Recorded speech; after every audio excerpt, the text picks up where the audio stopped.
गजाननं भूतगणातिसेवितं कवित्तजम्बूफलसारभक्षितम् उमासुतं सोगविनाशकारणं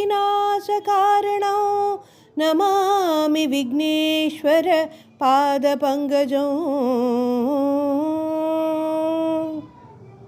गुरुर्ब्रह्मा गुरुर्विष्णुः गुरुर्देवो महेश्वरः गुरुर्साक्षात् परं ब्रह्म तस्मै श्रीगुरवे नमः।